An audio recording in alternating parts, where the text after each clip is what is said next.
ഉപാസന മാതാവിനും തിരുക്കുമാരനും ആയിരം നന്ദി. ഞങ്ങൾ പാലാ രൂപതാംഗവും പൈസ് മൗണ്ട് മേലുകാവ് അടുത്ത് പൈസ് മൗണ്ട് ഇടവകാംഗവുമാണ്. എൻ്റെ പേര് ഫ്രിൻസോ മാത്യു കല്ലക്കാവുങ്കൽ. എൻ്റെ ഭാര്യ ചിത്ര, മോൻ മാത്തുക്കുട്ടി. ഞങ്ങളുടെ ജീവിതത്തിൽ പരിശുദ്ധ അമ്മയുടെ ഉടമ്പടിയിലൂടെ ലഭിച്ച ഒരു വലിയ അത്ഭുതത്തിൻ്റെ സാക്ഷ്യമായിട്ടാണ് നിങ്ങളുടെ മുമ്പിൽ നിൽക്കുന്നത്.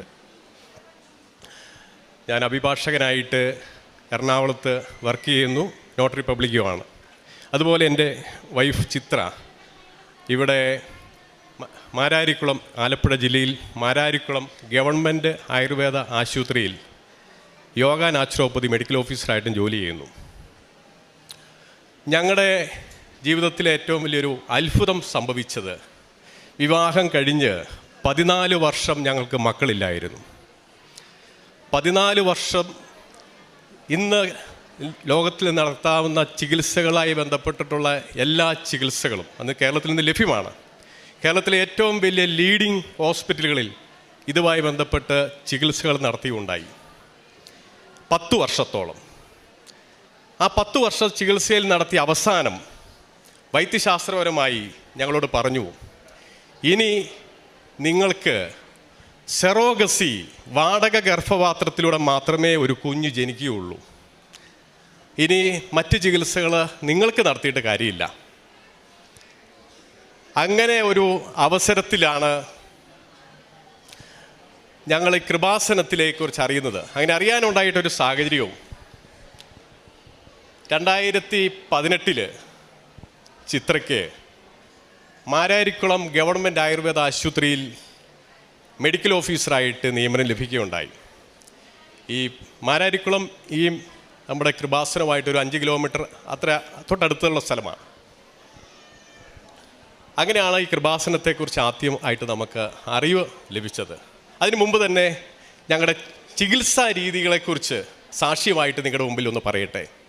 2009 ഞങ്ങളുടെ വിവാഹം.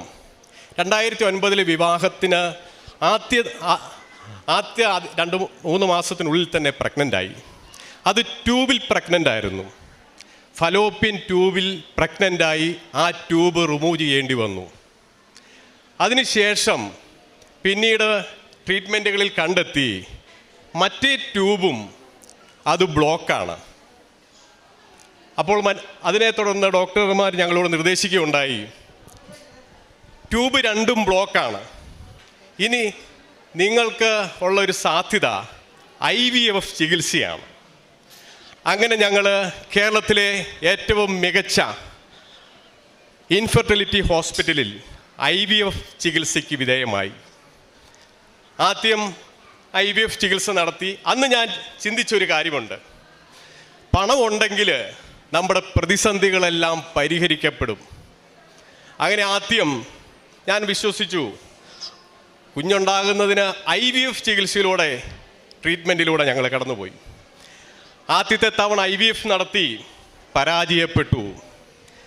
അപ്പോൾ രണ്ടാമത്തെ തവണ ആദ്യത്തെ IVF ചികിത്സയിൽ അവർ കണ്ടെത്തിയ ന്യൂനതകൾ പരിഹരിച്ചുകൊണ്ട് രണ്ടാമതും IVF ചികിത്സ, ടെസ്റ്റ് ട്യൂബ് ചികിത്സ ഞങ്ങൾ നടത്തി. അതും പരാജയപ്പെട്ടു. മൂന്നാമത് അവർ കണ്ടെത്തി, ഈ ടെസ്റ്റ് ട്യൂബ് ശിശു ഗർഭപാത്രത്തിൽ നിക്ഷേപിക്കുമ്പോൾ ഗർഭപാത്രത്തിൻ്റെ ലൈനിങ് കൃത്യമായിരിക്കണം. അല്ലെങ്കിൽ ആ ലൈനിങ് കൃത്യമല്ലെങ്കിൽ അവിടെ ആ ടെസ്റ്റ് ട്യൂബ് ശിശുവിനെ ഗർഭപാത്രത്തിൽ നിക്ഷേപിച്ചാലും അത് ഒരു പ്രഗ്നൻസിയിലേക്ക് വരികയില്ല. മൂന്നാമത്തേത് വളരെ അഡ്വാൻസ്ഡ് ആയിട്ടുള്ള ട്രീറ്റ്മെൻറ്റുകൾ.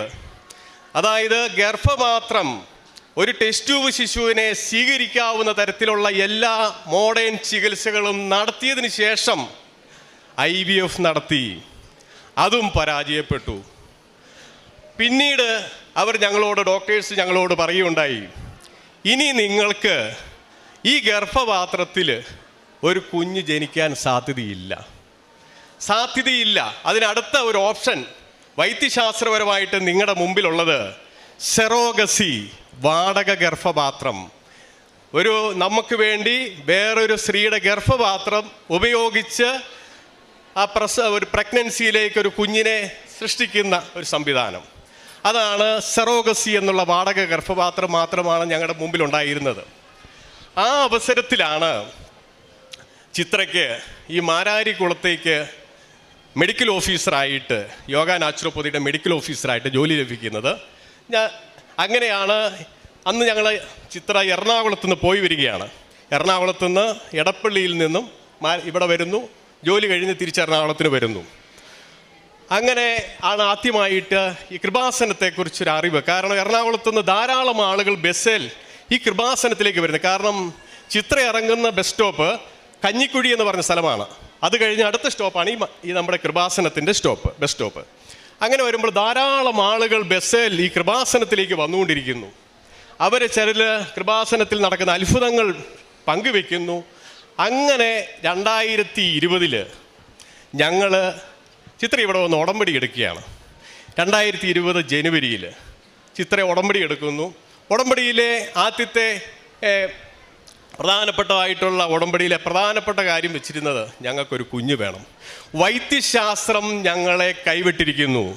കാശുണ്ടായി എത്ര ലക്ഷം മുടക്കിയിട്ടും ഞങ്ങൾക്ക് മറുപടി ലഭിച്ചിട്ടില്ല. ലക്ഷങ്ങൾ ട്രീറ്റ്മെൻറ്റിന് മുടക്കി. ആ ലക്ഷങ്ങളിലൊന്നും ഞങ്ങൾക്ക് പ്രതിഫലം ലഭിക്കുന്നില്ല, അതിൻ്റെ ഉത്തരം ലഭിക്കുന്നില്ല. അങ്ങനെയാണ് 2020 ജനുവരി മാസത്തിൽ ഞങ്ങളിവിടെ കൃപാസനത്തിൽ വന്ന് ഉടമ്പടി എടുക്കുന്നു. ഈ ഉടമ്പടി എടുത്തും 2020 ജനുവരിയിൽ ഉടമ്പടി എടുത്തു. അത് പിന്നെ പുതുക്കി 2021 പുതുക്കി, 22 23 വരെ ഞങ്ങൾ പുതുക്കിക്കൊണ്ടിരിക്കുന്നു. എല്ലാവരും ഓർക്കും ഉടമ്പടി എടുത്താൽ മാതാവ് ഉടനെ അത്ഭുതം തരും. പക്ഷെ ഞങ്ങളുടെ കാര്യത്തിൽ ഞങ്ങൾക്ക് 3 വർഷം വെയിറ്റ് ചെയ്തു. ഉടമ്പടി കണ്ടിന്യൂ ചെയ്ത് മാതാവിൻ്റെ തിരുസന്നിധിയിൽ വന്ന് പ്രാർത്ഥിക്കുന്നു. അങ്ങനെ ആകസ്മികമായിട്ട് പ്രഗ്നൻ്റ് ആണെന്ന് അറിയുന്നത് തന്നെ ആ ദിവസങ്ങളിലൊക്കെ 10 കിലോമീറ്ററിലധികം ചിത്ര സ്കൂട്ടർ ഓടിച്ചുകൊണ്ടാണ്, അതായത് മാരാരിക്കുളത്തേക്ക് ഗവൺമെൻറ് ഹോസ്പിറ്റലിലേക്ക് സ്കൂട്ടറിൽ പോകാൻ വേണ്ടി ഇവിടെ ഹൈവേയിൽ കഞ്ഞിക്കുഴിയിൽ സ്കൂട്ടർ വെച്ചിട്ടുണ്ട്. എറണാകുളത്ത് ഞങ്ങൾ താമസിക്കുന്ന വീട്ടിൽ നിന്നും ഹൈവേയിലേക്ക് വരാൻ 1 കിലോമീറ്റർ ദൂരമുണ്ട്. എറണാകുളത്ത് നിന്ന് എടപ്പള്ളി ഹൈവേയിലേക്കും സ്കൂട്ടറിലാണ് വരുന്നത്. അങ്ങനെ 2 സ്കൂട്ടറിൽ ദിവസം 10 കിലോമീറ്ററിലധികം യാത്ര ചെയ്തുകൊണ്ടിരിക്കുന്നു. ഈ അവസരത്തിലാണ് 2023 മെയ് മാസത്തിൽ എടപ്പള്ളിയിലിരിക്കുന്ന സ്കൂട്ടർ അന്ന് കേടായി. എടപ്പള്ളിയിൽ ഇരിക്കുന്ന സ്കൂട്ടർ വീട്ടിലേക്ക് പോകുന്ന വഴിക്ക് സ്കൂട്ടർ കേടായി. നോർമലി സെൻട്രൽ സ്റ്റാൻഡിൽ വെച്ച് കിക്കർ ചവിട്ടി സ്റ്റാർട്ടാക്കി പിന്നെയും പോയി. കുറച്ച് കഴിഞ്ഞപ്പോൾ പിന്നെയും സ്കൂട്ടർ കേടായി. അന്ന് വീട്ടിൽ വൈകിട്ട് വന്നപ്പോൾ ചിത്ര എന്നോട് പറയുകയുണ്ടായി, വയറിനൊരു പെയിൻ ഉണ്ട്. അപ്പം ഞാൻ ഓർത്തു സ്കൂട്ടർ കിക്കറെ ചവിട്ടി സ്റ്റാർട്ടാക്കിയതിനെ തുടർന്ന് വയറിൻ്റെ മസിൽ കയറിയതായിരിക്കും. നോർമലി ചിന്തിച്ചു പോയി. അങ്ങനെ വയറിന് മസിൽ കയറിയതാണെന്ന് ചിന്തിച്ച് പിറ്റേ ദിവസം ഒരു സംശയം, പ്രഗ്നൻസി ടെസ്റ്റ് നടത്തിയപ്പോൾ പ്രഗ്നൻസി പോസിറ്റീവ്. ഞങ്ങൾ ഉടനെ ഒരു ഹോസ്പിറ്റൽ ക്ലിനിക്കിൽ കാരണം നിലവിൽ ഞങ്ങൾക്ക് ഒരു ഫലോപ്പിയൻ ട്യൂബ് ഇല്ല, മറ്റേ ഫലോപ്പിയൻ ട്യൂബ് ബ്ലോക്ക്, നിലവിലുള്ള യൂട്രസിൽ ഒരിക്കലും ഇനി അങ്ങനെ അവിടെ ഒരു ഗർഭധാരണത്തിനുള്ള ഒരു ശേഷി ഇല്ല എന്ന് വൈദ്യശാസ്ത്രം വിലയിരുത്തി വിധി എഴുതിയിരിക്കുന്നതാണ് ഞങ്ങളെ. അങ്ങനെ വന്നപ്പോൾ ഇത് ഹോസ്പിറ്റലിലായിട്ടുള്ള ക്ലിനിക്കിൽ ഞങ്ങളിത് ടെസ്റ്റ് ചെയ്തപ്പോൾ ഇത് പോസിറ്റീവ് ആണ്, പ്രഗ്നൻസി ഗർഭപാത്രത്തിൽ തന്നെയാണ് എന്ന് ഡോക്ടർ സാക്ഷ്യപ്പെടുത്തി.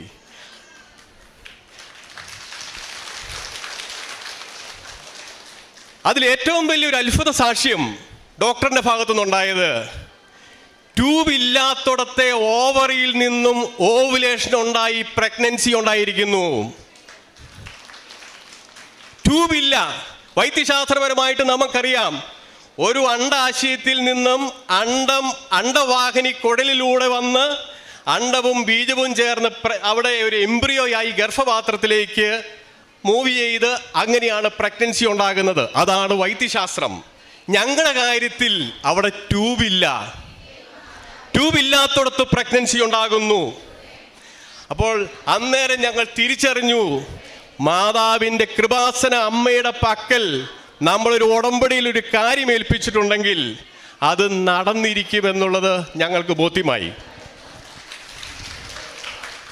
അതിനെ തുടർന്ന് ഡോക്ടർ ഞങ്ങളോട് നിർദ്ദേശിക്കുകയുണ്ടായി, ഒന്നെങ്കിൽ ജോലി രാജിവെക്കണം, അല്ലെങ്കിൽ ഇപ്പോൾ ജോലി ചെയ്യുന്ന ഹോസ്പിറ്റലിനടുത്ത് നിങ്ങളൊരു വീടെടുത്ത് അവിടെ താമസിച്ച് ജോലിക്ക് പോകണം. ജോലിക്ക് പോകുന്നത് അഡ്വൈസബിൾ അല്ല, എന്നാലും വേണമെങ്കിൽ പോകാം.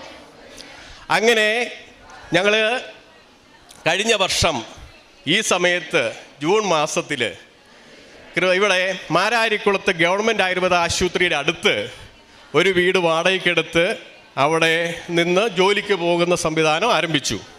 അന്ന് ഞങ്ങൾക്ക്, കാരണം വർഷങ്ങൾക്ക് ശേഷമുണ്ടായ പ്രഗ്നൻസി, ഇതിൻ്റെ കോംപ്ലിക്കേഷൻസുകൾ എന്തൊക്കെ സംഭവിക്കുമെന്ന് നമുക്കറിയത്തില്ല. അങ്ങനെ അപ്പോൾ ഞാൻ അവിടുന്ന് എറണാകുളത്തേക്ക് പോരാനായിട്ട് മാരാരിക്കുളം റെയിൽവേ സ്റ്റേഷനിൽ നിന്നും നമുക്ക് എറണാകുളത്തിന് എൻ്റെ ജോലി സ്ഥലത്തേക്ക് പോകാൻ എളുപ്പമുണ്ട്, ചിത്രയ്ക്ക് ഹോസ്പിറ്റലിലേക്ക് പോകാൻ എളുപ്പമുണ്ട്. അങ്ങനെയുള്ള ആ ജോലി കണ്ടിന്യൂ ചെയ്തുകൊണ്ടിരുന്നു. 8 മാസവും യാതൊരുവിധ കോംപ്ലിക്കേഷൻസും ഇല്ലാതെ 8 മാസവും നമുക്ക് പൂർണ്ണമായിട്ടും ജോലിക്ക് പോകുന്നതിന് ഒരു തടസ്സവും ഉണ്ടാകാതെ ജോലിക്ക് പോകാൻ സാധിച്ചു എന്നുള്ളത് മാതാവിൻ്റെ ആ വലിയ കൃപയാണ്. അതിനെ തുടർന്ന് ഞങ്ങൾ മെറ്റേണിറ്റി ലീവ് 6 മന്ത് കിട്ടും. ആ മെറ്റേണിറ്റി ലീവും സാങ്ഷനായതിന് ശേഷമാണ് ഞങ്ങൾ എറണാകുളത്തേക്ക് ഞങ്ങളുടെ വീട്ടിലേക്ക് പോയി. അധികം താമസിക്കാതെ ലൂർദ് ഹോസ്പിറ്റലിൽ അഡ്മിറ്റായി. ലൂർദ് ഹോസ്പിറ്റലിലെ ഈ വർഷത്തെ 2024 ജനുവരി മാസത്തിലെ ആദ്യത്തെ കുഞ്ഞാണ് എൻ്റെ ഈ മാത്തുക്കുട്ടി. ഞങ്ങൾ വാടകയ്ക്ക് താമസിച്ച വീട് മാരാരിക്കുളത്തെ പഴയ പുരാതന ഒരു ക്രിസ്ത്യൻ കുടുംബത്തിലൊരു വീടാണ്. ആ വീട് ആർക്കും അവർ വാടക കൊടുത്തിട്ടില്ല. ഞങ്ങൾ താമസിക്കുന്നതിന് മുമ്പ് ആർക്കും വാടക കൊടുത്തിട്ടില്ല. ഞങ്ങളുടെ ചിത്രയെ പേഴ്സണലായിട്ട് അറിയാവുന്നത് കൊണ്ടും വർഷങ്ങളായിട്ട് അവിടെ ഈ മാരാരിക്കുളത്ത് ജോലി ചെയ്യുന്നത് കൊണ്ടും ഞങ്ങളുടെ പ്രത്യേക സാഹചര്യം മനസ്സിലാക്കിക്കൊണ്ടുമാണ് ആ വീട് ഞങ്ങൾക്ക് അവർ വാടകയ്ക്കായിട്ട് തന്നത്. ഞങ്ങൾ അവിടെ നിന്ന് വെക്കേറ്റ് ചെയ്ത് എറണാകുളത്തിന് പോയി. അത് കഴിഞ്ഞിട്ട് കൊച്ചുണ്ടായി, യാതൊരുവിധ കോംപ്ലിക്കേഷൻസിലും ഇല്ലാതെ കൊച്ചുണ്ടായി. പിന്നീട് കൊച്ചിൻ്റെ മാമോദീസ ഏപ്രിൽ 14-ാം തീയതിയായിരുന്നു. ഏപ്രിൽ 25-ാം തീയതി ഞങ്ങൾ താമസിച്ച ഭവനം ആലപ്പുഴ പിതാവ് സെൻറ്റ് ജോസഫ് മാരില്ലോ ആശ്രമ ദേവാലയമായി അത് ഉയർത്തി, അത് ആശീർവദിച്ചു. ഞങ്ങൾ കിടന്നമുറിയുന്ന വീടിൻ്റെ അൾത്താരയാണ്, ആ കിടന്നമുറിയുന്ന ആശ്രമത്തിൽ അൾത്താരയാണ്. അപ്പം ഇത്രയും കാര്യങ്ങൾ നമുക്ക് പോലും അറിയത്തില്ലാത്ത കാര്യങ്ങൾ നമ്മളൊരു മാതാവിൻ്റെ മുമ്പിൽ ഒരു ഉടമ്പടി വെച്ചിട്ടുണ്ടെങ്കിൽ ഉറപ്പായിട്ട് സാധിച്ചിരിക്കും. നമുക്കറിയാം, മക്കളില്ലാത്ത ധാരാളം ദമ്പതികളുണ്ട്.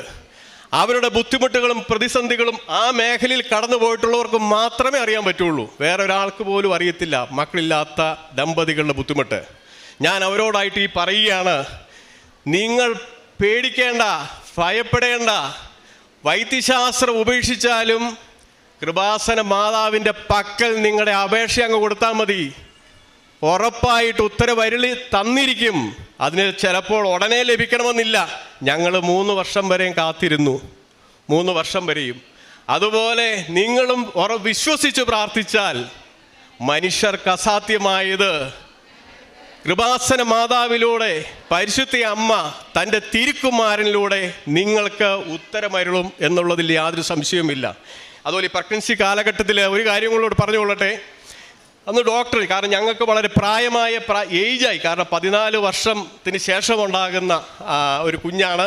അപ്പം ഡോക്ടർ പറഞ്ഞു, ട്രിപ്പിൾ ലൈൻ ടെസ്റ്റിങ് നടത്തണം, ട്രിപ്പിൾ മാർക്കർ ടെസ്റ്റ് നടത്തണം. ട്രിപ്പിൾ മാർക്ക് ടെസ്റ്റ് നടത്തുക എന്ന് പറഞ്ഞാൽ അത് ആ കൊച്ചിന് ഒരു ഡൗൺ സിൻഡ്രോമോ മറ്റ് സാധ്യതകളോ നേരത്തെ പ്രഗ്നൻസി കാലഘട്ടത്തിൽ തന്നെ കണ്ടെത്തിയതിനുള്ള ടെസ്റ്റാണത്. മാതാവ് തന്ന കുഞ്ഞിനെ ഞങ്ങൾ വിശ്വസിച്ചു. ഒരു കുഴപ്പമില്ലാതെ കുഞ്ഞ് ജനിക്കുമെന്ന് ഞങ്ങൾ ഉറപ്പായി വിശ്വസിച്ചു. അതുപോലെ തന്നെ ഓരോ ദിവസവും ഉടമ്പടി തൈലവും കാശിരൂപം വെച്ച് കിടന്നു. ഉടമ്പടി തൈലം വെച്ച് നെറ്റിയിലും വയറിലും പ്രാർത്ഥിച്ചു. ഒരു കുഴപ്പവുമില്ല. ഞങ്ങൾ ആ ടെസ്റ്റ് നടത്തിയില്ല. വൈദ്യശാസ്ത്രത്തിൽ പറഞ്ഞു നിങ്ങൾ ആ ടെസ്റ്റ് നടത്തണം, കാരണം പ്രായം കടന്നുപോയി, നോർമൽ പ്രഗ്നൻസി സ്റ്റേജും ആ ഏജും അല്ല നിങ്ങൾക്ക്. പക്ഷെ ഞങ്ങളത് നടത്തിയില്ല. ഒരു കുഴപ്പവുമില്ലാതെ മിടുക്കനായിട്ടുള്ള ആൺകുഞ്ഞിനെ ഞങ്ങൾക്ക് തന്നു. ദൈവത്തിന് നന്ദി, പരിശുദ്ധ മാതാവിന് നന്ദി, കൃപാസന അമ്മയ്ക്ക് നന്ദി പറഞ്ഞുകൊണ്ട് എൻ്റെ ഈ സാക്ഷി നിർത്തുന്നു.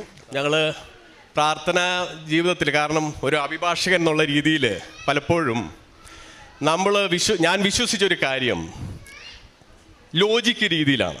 അതായത് പണമുണ്ടെങ്കിലും നമ്മുടെ കഴിവുണ്ടെങ്കിലും നമുക്ക് പലതും നേടാൻ പറ്റും. പക്ഷേ പണവും കഴിവും ഉണ്ടായിട്ടും പലതും നേടാൻ പറ്റിയല്ല എന്നുള്ളത് എൻ്റെ സ്വന്തം ജീവിതം കാണിച്ചു തന്നു.